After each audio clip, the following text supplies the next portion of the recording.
ക്ലാസ്സിൽ സ്വരാക്ഷരങ്ങളെ പഠിക്കാൻ പോകും. അപ്പോൾ കുഞ്ഞു മക്കൾക്ക് വേണ്ടിയിട്ട് ഈ ക്ലാസ് എടുക്കണം.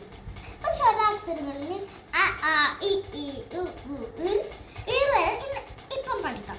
പിന്നെ അടുത്ത ക്ലാസ്സിൽ നമുക്ക് എ തൊട്ട് പഠിക്കാം. ഫസ്റ്റ് നമ്മൾ ആ എങ്ങനെ എഴുതുന്നത് കാണിച്ചു തരാം.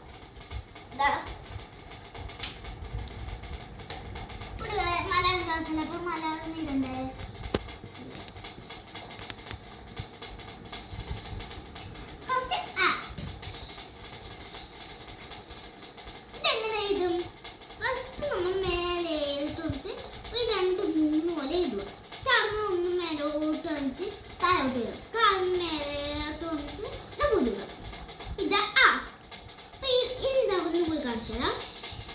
ഇത് ആ സിമ്പിൾ. അപ്പൊ തിരിച്ചിട്ട് തിരിച്ചിപ്പോ എഴുതണ്ട, അത് 8ാം ക്ലാസ്സിലും പഠിച്ചിട്ട് എഴുതിയാൽ മതി. ഇപ്പൊ ഒരു ട്രയൽ കാണിക്കുന്ന ടീച്ചർ ഞാൻ തിരിച്ചെഴുതും. തിരിച്ചെഴുതുന്നത് ഇപ്പം വേണ്ട, ഇത് തെറ്റാക്കാം. ഇതാ ശരി വേണ്ട, ഇതല്ല ശരി. തിരിച്ചെഴുതുന്നത് വേണ്ട, അതിപ്പോ പഠിക്കാൻ കുട്ടികൾക്ക് അയക്കാം. അപ്പൊ ഇതാ ആ പഠിച്ചില്ല എങ്ങനാ നമുക്ക് ആന്ന് പഠിക്കാം. ഇപ്പൊ എത്ര ആവുന്ന വീഡിയോ ചിലപ്പോ കട്ടാവും. അപ്പൊ നമ്മ ആ പാത്തിട്ട് കൊടുക്കും കേട്ടോ. ഇനി ആന്ന് കൊടുക്കാം.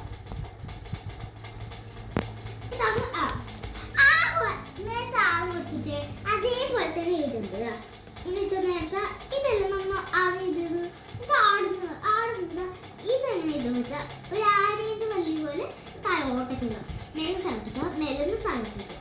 ഇങ്ങനെ ഞാൻ കുറേ പ്രാവശ്യം എഴുതി പഠിച്ചിട്ട് കുട്ടികളെ ഇങ്ങനെ എഴുതാൻ നോക്കുക. ഇതാ ശരിക്കില്ലേ?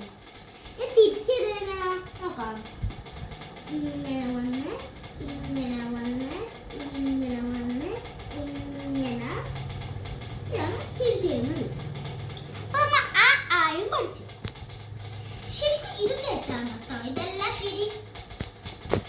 എല്ലാത്തിനും തെറ്റും ശരി ഇടുന്നുണ്ട്, കുട്ടികൾക്ക് മനസ്സിലാക്കണം. പിന്നെ കുറച്ച് പരീക്ഷ ഉണ്ടാവും കേട്ടോ ഓൺലൈൻ.